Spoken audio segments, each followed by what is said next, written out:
আসসালামু আলাইকুম। হ্যাঁ, আপনি যা শুনছেন, ইমাম মুয়াজ্জিন এবং খাদেমদের এবং খতিবদের একটা বেতন দেওয়ার পরিকল্পনা চলছে, সরকার দিবে, সে আলোচনা হচ্ছে। এবং ঈদের আগে একটা বোনাস দেবে, এটা দেওয়ার সম্ভাবনা সব থেকে বেশি আলোচনা হয়েছে। তো এটা ঠিকই শুনেছেন, ঠিকই জানেন। তো এটা অনেক সরকাররা চেষ্টা করেছে, কিন্তু সবাই ব্যর্থ হয়েছে, দিতে পারে নাই। তো এই যে ফর্মটা দেখতেছেন, এই ফর্মটা পূরণের মাধ্যমে কিভাবে আপনি পূরণ করবেন, কিভাবে পাবেন, সেটা বিস্তারিত আমরা বলবো, ভিডিওটা দেখেন। আর কিছু আলোচনা আমার সম্মানিত ইমাম সাহেবগণ এবং ওলামা ইকরামগণ আপনাদেরকে নিয়ে করতে হবে। এটা আসলে যোগ্য উপযোগী আলোচনা না করলে আপনি বুঝবেন না। সবাই বোঝেন, কিন্তু এই বিষয়ে আলোচনা নেই। সে বিষয়টা হচ্ছে, আপনারা জানেন যে প্রতিটা সরকারই চায়, অনেক সরকারই চেয়েছে যে ইমাম সাহেবদের একটা বেতন কাঠামোর মধ্যে আনবে। বাংলাদেশে লক্ষ লক্ষ মানুষ রয়েছে ইমাম সাহেব, বাংলাদেশে লক্ষ লক্ষ মসজিদ রয়েছে, মাদ্রাসা রয়েছে। মসজিদে ইমাম সাহেবগণ সবচেয়ে বেশি অবহেলিত।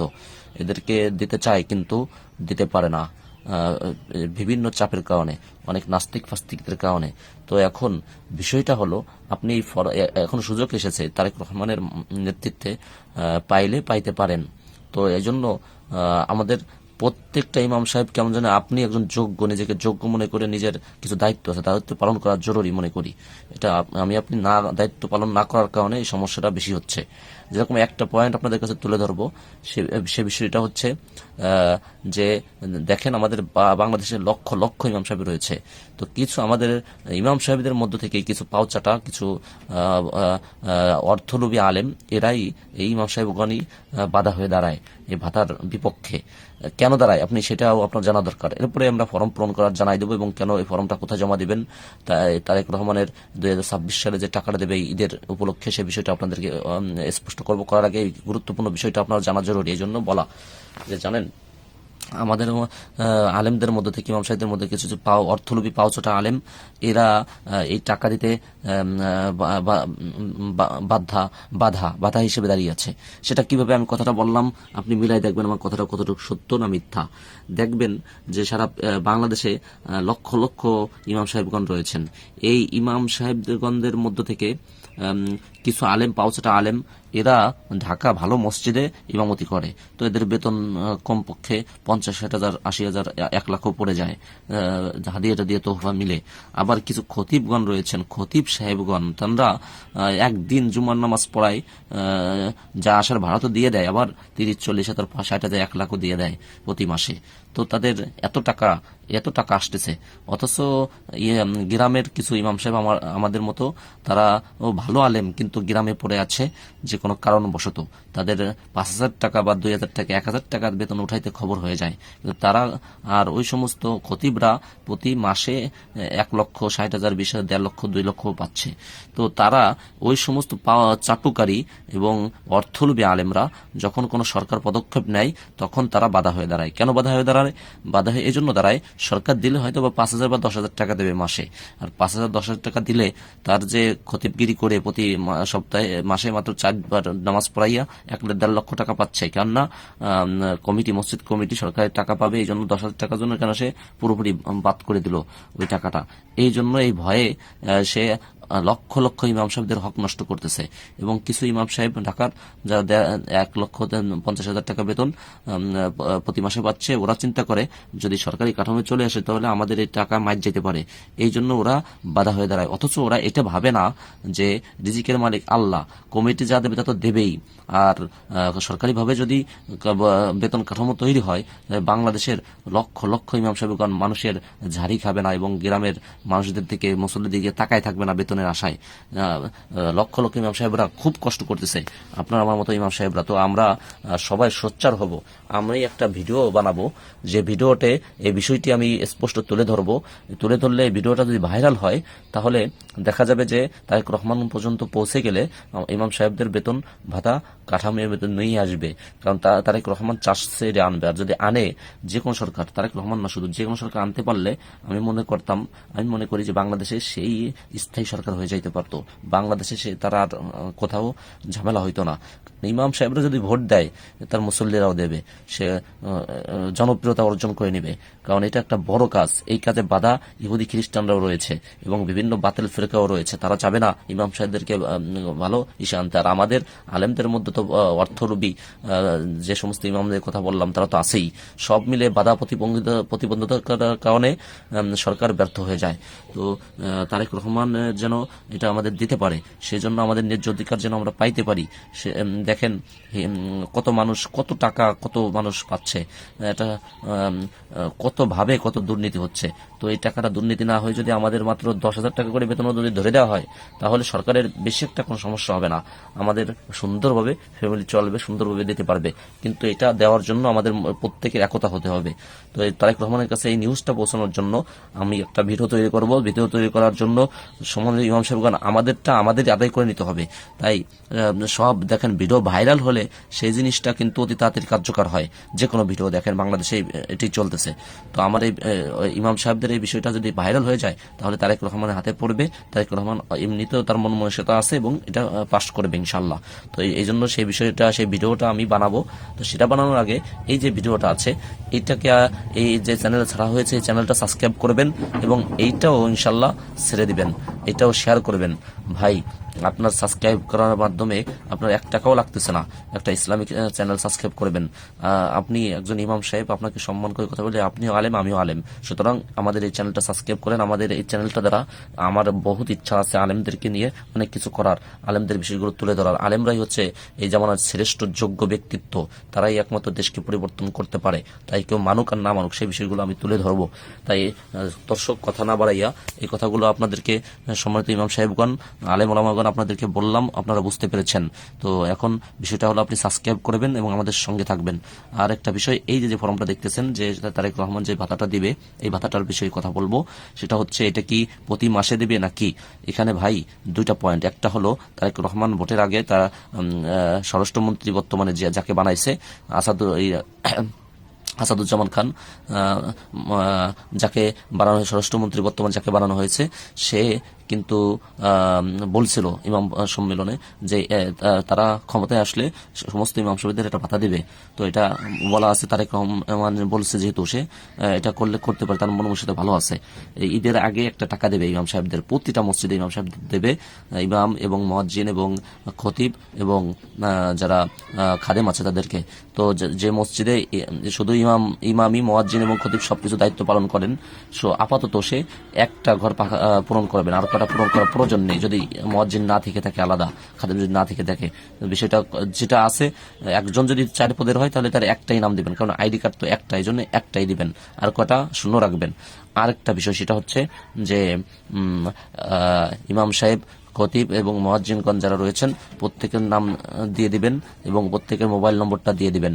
আর সবাই এই ফর্মটা পূরণ করবেন, কারণ আমরা পিছিয়ে আছি, এই জন্য আমরা কোনটা গুরুত্ব দিন, আমাদের গুরুত্ব দিতে হবে ভাই, এটা গুরুত্ব দেন। সবাই এটা ভাইরাল করেন, ইনশাল্লাহ দেখবেন আমরা সাকসেস হয়ে গিয়েছি। তো এখন আসুন আমরা এখানে এই ফর্মটা পূরণ করার নিয়ম শুনে নিই এবং ফর্মটা কোথায় পাবো সে বিষয়টা আমরা জেনে নিই। এই ফর্মটা আপনারা পাবেন, আমার একটা নম্বর বলতেছি, এই নম্বরে হোয়াটসঅ্যাপ আছে, হোয়াটসঅ্যাপে আপনি আমার চ্যানেল সাবস্ক্রাইব করে অবশ্যই এই চ্যানেলটা সাবস্ক্রাইব করে একটা স্ক্রিনশট পাঠিয়ে রাখবেন, আমি আপনাকে এই ফর্মটা দিয়ে দেবো। ফর্মটা কম্পিউটার থেকে বের করে এরপর পূরণ করে দিয়ে দেবেন। পূরণ কিভাবে করবেন আমি দেখাই দিচ্ছি। তো এই ফর্মটা কোথায় পাবেন আমি আবারও বলছি, আমি একটা নম্বর বলতেছি, নম্বরটা হচ্ছে 01892561999। এই যে নম্বরটা বললাম, এই নম্বরটায় হোয়াটসঅ্যাপ আছে, হোয়াটসঅ্যাপে আপনি নক করবেন, আমাদের এই চ্যানেলটি সাবস্ক্রাইব করে ওই সাবস্ক্রাইবের একটা স্ক্রিনশট আমার ওই ইসে দিয়ে রাখবেন, হোয়াটসঅ্যাপে দিয়ে রাখবেন। আমি সাথে সাথে আপনাদের এদের একটা কপি পাঠিয়ে দেবো। এটা পূরণ করে আপনার যে ইসলামিক, আপনার মসজিদের কাছে ইসলামিক ফাউন্ডেশনের যে অফিস আছে সেই অফিসে এটা জমা দিয়ে আসবেন নিজের হাতে পূরণ করে। তো বুঝতে পারছেন তো ইনশাল্লাহ। আর অনেকের অনেক মসজিদের সিল নাই, যাদের সিল নাই সমস্যা নাই, স্বাক্ষর করে নিয়ে যাবেন। যদি তারা বলে যে সিল বাধ্যতামূলক, তাহলে সিল বানাইতে মাত্র 2-3 ঘন্টা লাগে, বানাইয়া দিয়ে দেবেন। আর যদি না লাগে তাহলে কোনো সমস্যা নাই। ইসলামিক ফাউন্ডেশন যদি কয় যে লাগবে না, তাহলে এর কোনো সমস্যা নাই, আর যাদের লাগবে তাদের তো বানাইতে হবে। তো এখন দেখেন এখানে কিভাবে পূরণ করবেন ফর্মটা। এই যে ফর্মটা পূরণ করার নিয়ম, এখানে দেখেন কি লাগছে, এই যে মসজিদ কর্মরত, এই যে মসজিদে কর্মরত জনবল তথ্য ফরম 2026 মসজিদ কমিটির সভাপতি সম্পাদক কর্তৃক পূরণীয়।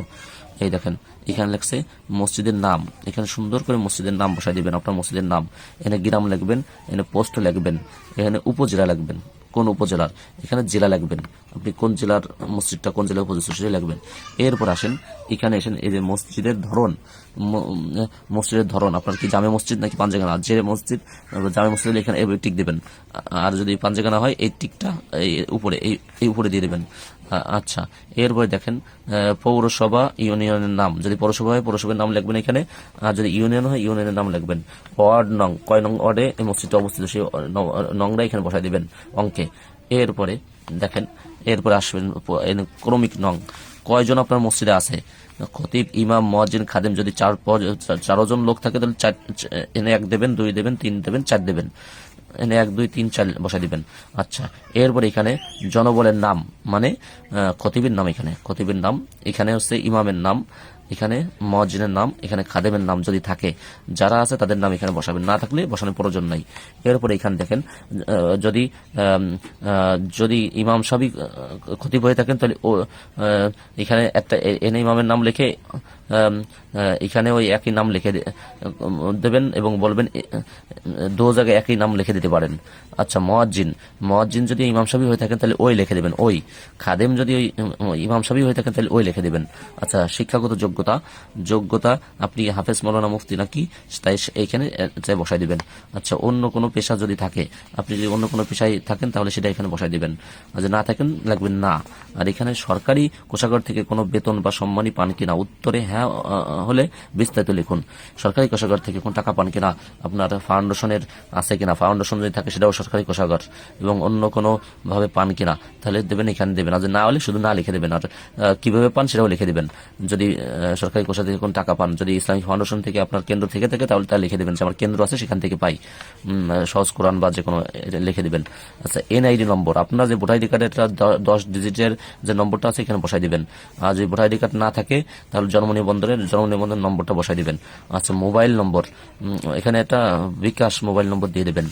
আর আচ্ছা, এইখানে দেখেন তারপরে এই মর্মে প্রত্যয়ন করা যাচ্ছে যে উপরোক্ত তথ্যটি সঠিক, এটা যাচাইয়ের জন্য এই যে মসজিদে এখানে দেখেন, এখানে স্বাক্ষর ওয়ার্ড কমিশনার, মেম্বার অথবা মেয়র বা চেয়ারম্যানের সিল। বর্তমানে মেয়র আর চেয়ারম্যানদের তো বাতিল করে দেওয়া হয়েছে, এই জন্য এটার কোনো প্রয়োজন নাই, এটা কাটা দেওয়া লাগবে না, এটা প্রয়োজন নাই, এটা না হলেও চলবে। এখানে আসেন, এই যে সাধারণ সম্পাদকের স্বাক্ষর, এখানে নাম লিখবেন, সাধারণ সম্পাদকের নাম লিখবেন, মোবাইল নম্বর লিখবেন, এখানে সিল, মসজিদের সাধারণ সম্পাদকের সিল মারবেন, আর স্বাক্ষর এখানে দেবে, এই যে এই বরাবর স্বাক্ষর দেবে সাধারণ সম্পাদক। আচ্ছা, এরপরে দেখেন সভাপতির স্বাক্ষর এখানে দিবেন, নাম লিখবেন, এখানে মোবাইল নম্বর লিখবেন, সিল দেবেন। যদি সিল না থাকে মসজিদের তাহলে সিল ছাড়াই স্বাক্ষর দিয়ে নিয়ে যাবেন আপনার নিকটস্থ ইসলামিক ফাউন্ডেশন কেন্দ্রে, সেখানে যাবেন নিকটস্থ ইসলামিক ফাউন্ডেশনের অফিসে, সেখানে যাইয়ে বলবেন যে আমাদের তো সিল নাই। যদি বলে যে সিল বাধ্যতামূলক তাহলে সিল বানাইয়া 1 ঘন্টা বা 2 ঘন্টার মধ্যে সিল বানাই অবশ্যই জমা দিয়ে দেবেন। আরেকটা বিষয় যে 2 তারিখের আগে অবশ্যই 1 তারিখের মধ্যেও এটা জমা দেওয়ার চেষ্টা করবেন, এরপরে দিলে কিন্তু নাও হতে পারে, এজন্য তাতে দেওয়ার চেষ্টা করবেন। আর সরকারি চাকরিজীবী যারা রয়েছে, ইসলামিক ফাউন্ডেশন বলেন আর যেখানে বলেন, অধিকাংশ অযোগ্যদের বসানো, এজন্য এরা চায় না, আলেমদের ভালো চায় না সবাই, এজন্য আপনারা সবাই নিজ দায়িত্বে পূরণ করে দিবেন, কাগজে যেন ত্রুটি না থাকে, আমরা আমাদের কাজ চালাই দেবো, আমরা যেন ত্রুটি না করি ভাই, আমাদের কিন্তু আরেকজন করে দেবে না ভাই, এজন্য অবশ্যই আপনি বসে থাকবেন না, পূরণ করে জমা দিয়ে আসবেন। ধন্যবাদ ভাই, বুঝতে পেরেছেন। সামনের ভিডিওর জন্য অপেক্ষা করেন, এরকম ভালো একটা ভিডিও আপনাদের উপহার দেব, বিস্তারিত কথা আপনাদেরকে বলছি, ইনশাল্লাহ হয়তো বা বুঝে এসেছে। সামনের ভিডিও পাওয়ার জন্য আমাদের চ্যানেলটি সাবস্ক্রাইব করে থাকুন। ধন্যবাদ ভাই, ভালো থাকেন। আমি একজন আলেম, আপনিও আলেম, তো আমাদের সহযোগিতা করেন ভাই, ভালো থাকবেন। আর আপনি কোন জেলা থেকে বলছেন বা কোথায় ইমাম সাহেব একটু কমেন্টে জানাবেন, আর ভিডিওটা কেমন লাগলো জানাবেন। আরেকটা বিষয় ভাই, আমরা আমাদের হোয়াটসঅ্যাপ নম্বরটা আবার বলতেছি 01892561999। ধন্যবাদ, হাজার হাজার মানুষকে এই ফর্ম দিচ্ছি, যার কারণে আপনার ফর্মটা দিতে একটু দেরি হতে পারে, তার দ্বারা আপনি কষ্ট নেবেন না। আর অবশ্যই আমাদের চ্যানেলটি সাবস্ক্রাইব করে তার একটা স্ক্রিনশট আমাদেরকে হোয়াটসঅ্যাপে দিয়ে রাখলে আমরা দেখবো যে দিয়েছেন, তখন সাথে সাথে ফর্ম দিয়ে দেবো ইনশাল্লাহ। ধন্যবাদ, ভালো থাকবেন। আসসালামু আলাইকুম রহমতুল্লাহ।